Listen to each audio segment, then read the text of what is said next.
rep. And then this is gonna be a little two-part exercise where it's really all about just absorbing force. So especially if we're doing something heavy like a yoke carry or anything like that, where we have a lot of load pushing us down into the ground. We have to deal with those forces somehow by having basically give or absorption strategies in joints. So this is gonna focus on the foot and just mobilizing it first so we can get a nice change of shape at the foot to deal with those forces. Think almost like opposed to a rock hitting the ground that has no give at all. We want this nice foot that can flatten and then bring up, flatten and then bring up. So with this drill, it might be useful for you to use a wedge if you have access to one and put it under the knuckle of the big toe. So that's what I have here. I'm gonna start a little bit back, so my shin will be behind the front of my ankle. And then all I'm gonna do is letting my knee bend, I'm gonna shift my weight forward until I feel weight through the knuckles of the toe without the heel lifting up. So here, okay, I'm in my knuckles, and then I wanna shift back, lightly straighten my knee, and feel heavier in my heel. And I'm just gonna rock between those positions where you can be in the start, so back here, I'm heavy in my heel, but my forefoot's not up, and then I rock the knee forward, rock my center of mass forward to feel heavier in the knuckles of the toe without the heel popping up.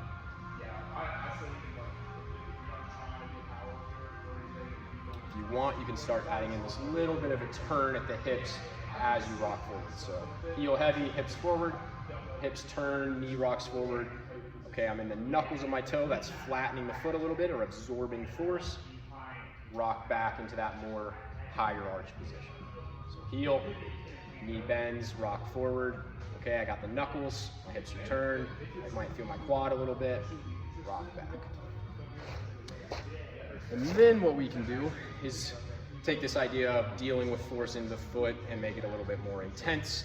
So what I like is this little floating heel drill. So I'll be in a split stance like this, and then before I do anything, I'm gonna float the front heel. So don't think a calf raise, but just think I'm gonna float a couple of postcards underneath that front heel by pushing the knuckles into the ground.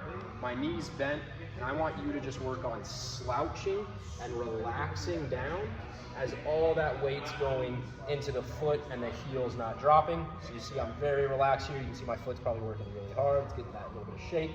I feel the knuckles having to push down, and then I'm gonna push through the foot to come back up. Again, really relaxed. The foot's doing everything and back up. So one more time, I'll switch sides. Back foot is up in a static stance. If that's challenging just balance-wise, you could put the back foot on a wall, like a kickstand. The back foot's up, I float the front heel, I let the knee bend, I let my body just slouch and get really heavy on that front foot, so it's working really hard to keep that heel up. And then without tensioning anything in my upper body, I push through the floor to come back up. And you should feel, if you get it right, you're gonna get some shaking, you're gonna feel the foot and the calf working really hard to hold that position as you just relax down and relax up.